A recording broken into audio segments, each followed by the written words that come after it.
I kept doing the same things over and over, thinking, oh, well, if I just keep working this problem over and over, I'm going to eventually learn how to do it. No, that's not the case, because I'm teaching myself. Welcome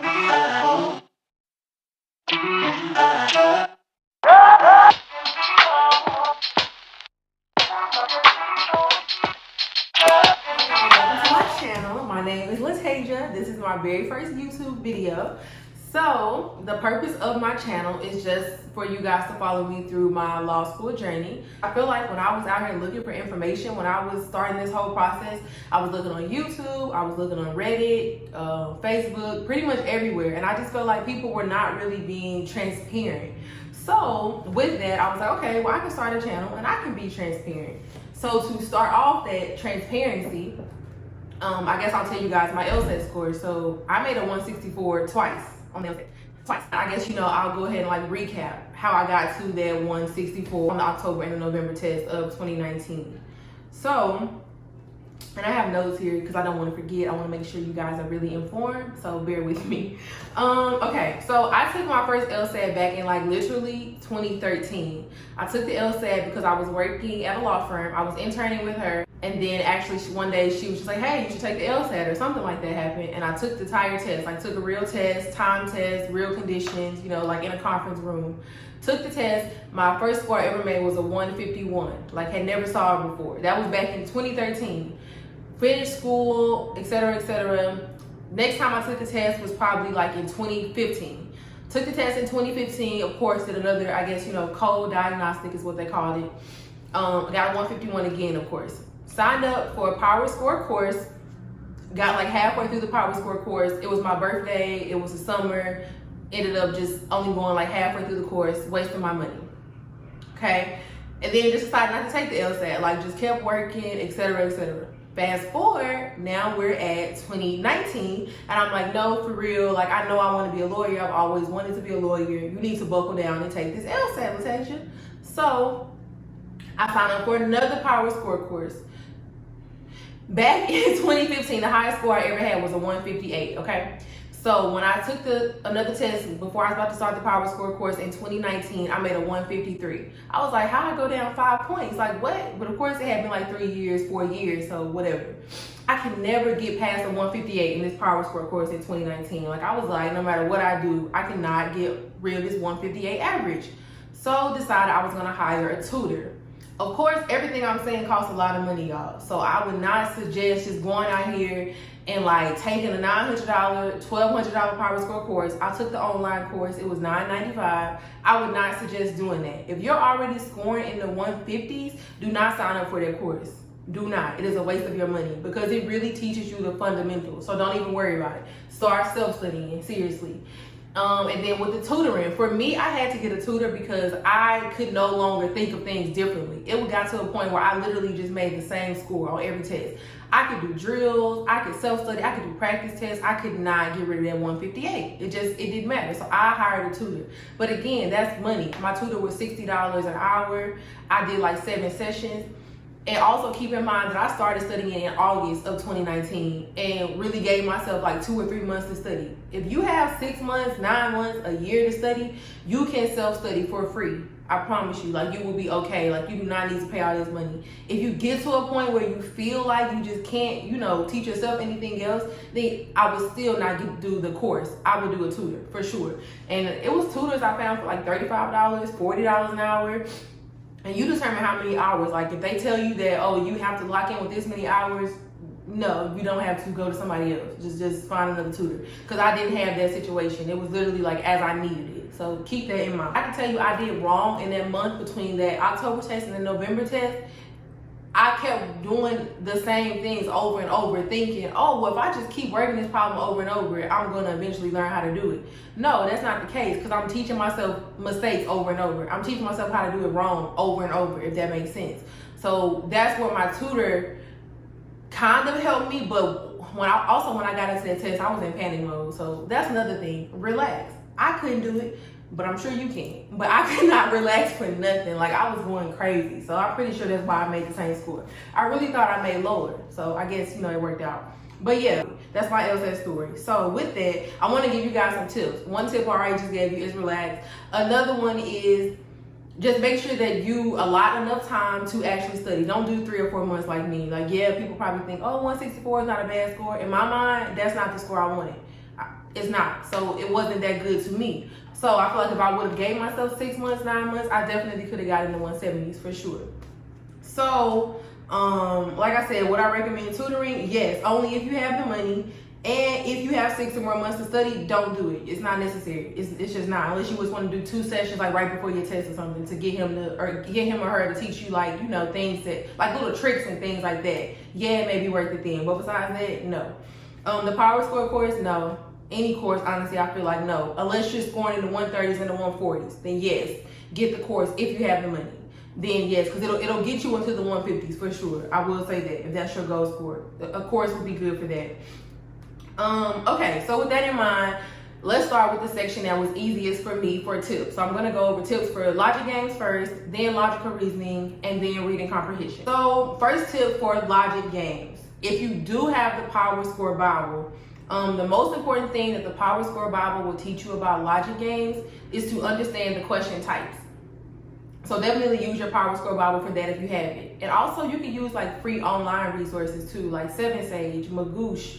Even like people were posting stuff on Reddit. There's Facebook groups out here, like LSATPREP, LSAT study groups. There's all that stuff on there. So again, I don't want to just tell people to spend money because I know that's not the easiest thing, of course. So there's free things online that will teach you the question types, I promise. Like, look for that first. If you have the money though, yes, Power Score Bibles are good, for sure. Another thing for the logic games is to make sure that you read the questions carefully. Read the rules carefully, rather. Read the rules carefully. And then as you go through each rule, diagram each rule, and then quickly go back through and double check. Say, okay, this said A must be before B. Did I put that? This says that A cannot be before C. Did I put that? Make sure that you really diagram your rules properly, because those rules being right and you understanding those rules is going to get you through those questions a lot faster. 100%. And then also another thing that may sound so like, what? Write your rules and your question answers neatly, because I didn't do that. And what happened was, it would be a question, like question 2 would have my answer for 3 in it because I already diagrammed it. But because I wrote so crazy, I had to, you know, I'm wasting time writing it out again. So write neatly for sure. Keep yourself organized on your paper, on your scratch paper when you're taking the test. Another thing is become familiar with formal logic and contrapositives. So all that only if, and if, but, the cannot be together. Become familiar with that, because that will get you confused on the test for sure if you're not familiar with that. If you don't understand that it says if and only if and how that's different from if, logic games probably will not be your thing, honestly. Another thing is just practice logic games every day. Like y'all, when I tell y'all I was practicing logic games like every single day, anytime I had 35 minutes, 10 minutes, 15 minutes, I was practicing a game. And then I would do it until I got it right. If I got one question wrong, I'm doing it again. But like I said, also keep in mind that you want to make sure that you're figuring out why you're getting it wrong. Don't just keep doing the same game over and over and getting the same 3 questions wrong. Figure out what is it about this I don't get, and then relate that. Go back in your Power Score Bible and read that section again if you have time. So I would definitely recommend that. And then pretty much like, yeah, just drill those games. Once you start getting to a point where you're getting -2, -3 on untimed sections for the game, start doing those sections time. Like, do logic games time. Do them until you get -0. I actually was able to get -0 on games a lot of times. But it's just because I became familiar with them. It became fun to me. Like, I actually like games. It's probably the only part of the test I like. But I ended up liking games. So, I mean, you kind of got to make this test like fun to you and just realize, hey, yeah, I need to get through this test, but it won't be long. You know, I'm going to get through this test. I'm going to go to law school. I never have to see the LSAT again. Seriously. So that's my major tips for logic games. If you have any other tips, definitely leave those down below. Share with others. If you have any questions, anything that you think I left out, definitely, you know, leave that down below so we can help each other. So next, logical reasoning. When I was first starting logical reasoning, I could literally range from like -2 to -9. It was like I was just going. I was not learning at all. I wasn't even trying to understand the question types, the different families, none of that.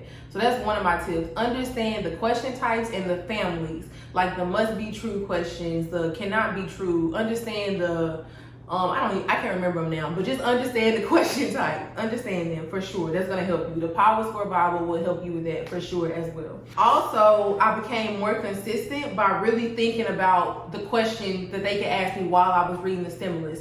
So if I'm reading a question and I can tell, okay, they're probably about to ask me what must be true or something like that, I will go ahead and start paraphrasing in my head while I'm doing that. So then when I got to the questions, it was easy for me to eliminate, well, this is not a must be true, this is not a must be true. So paraphrase a little bit in your head while you're reading the stimulus. Another thing is, a lot of times with logical reasoning, it's very similar to reading comp. If you can't back it up by the stimulus, it's probably wrong. That's more true for reading comp, but in logical reasoning, that's true a lot of times too. If it's like left field, it's probably not the right answer for logical reasoning. Make sure you know the conclusion and the premise.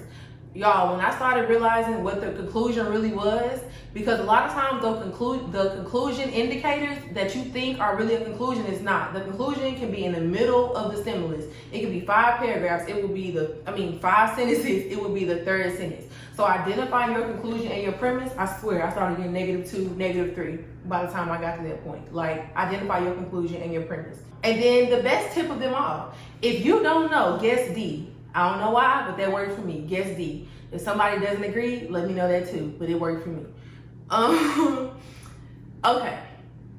Reading comprehension. I hated it. I still hate it.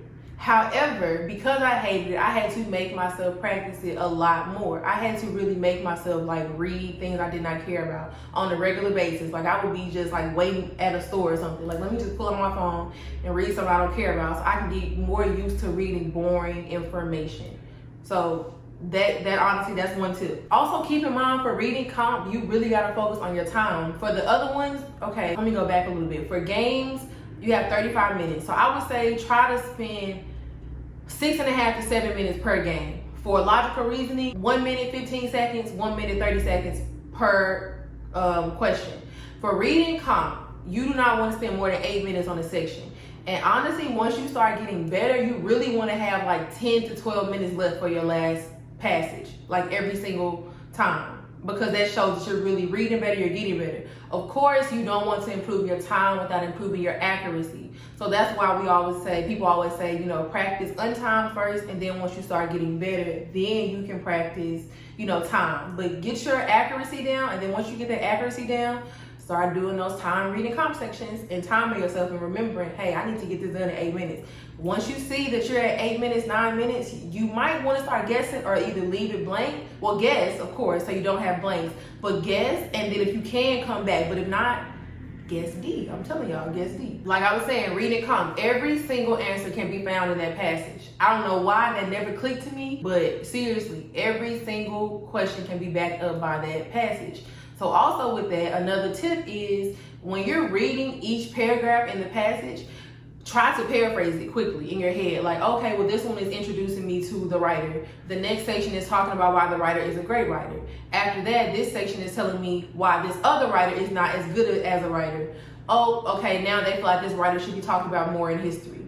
Boom. You see how I summarized those 4 paragraphs? So now when I'm looking at the questions, if it's like, why should the writer be talking about more in history? I know to go to paragraph 4 automatically. That's saving me time. So that's another trick. Also, this section is easiest to use process of elimination because of that. Because it's like, you know, some stuff you did not read at all. Eliminate those. You know you didn't read that.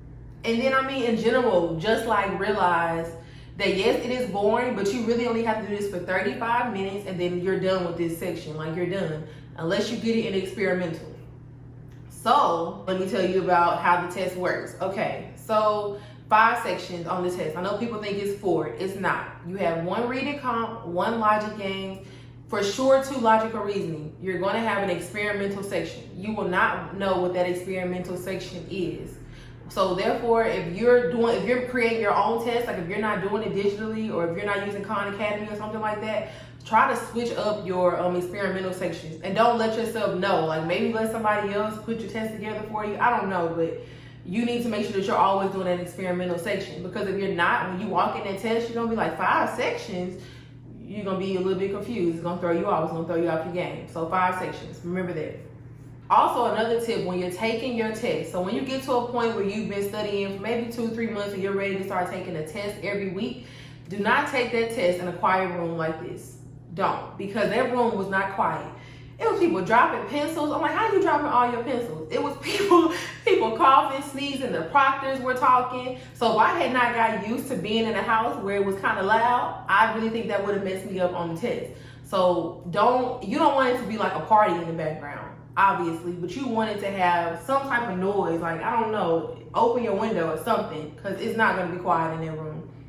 And then also when you start taking the practice test, make sure that you're reviewing them thoroughly. I think that's another thing I should have done differently. I was so stuck on taking 20 practice tests, which I didn't. I didn't take that many, maybe like 12, 13 I think I took.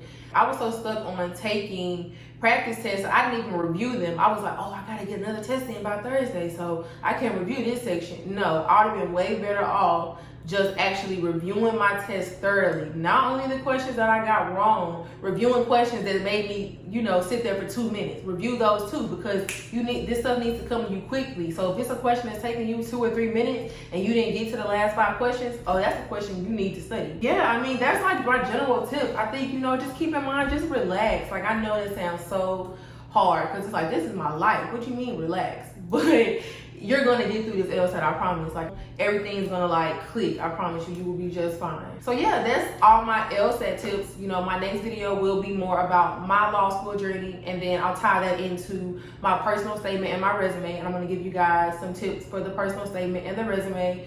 I'll have some more videos about how I chose the schools I applied to. I applied to 15 schools, y'all, 15. So I will talk to y'all about how I chose those schools. I'm gonna do some vlogs. I'm gonna visit some schools soon, so I'll be vlogging that so you guys can kind of see that experience if you're not able to go visit yourself and you're looking at some of the same schools.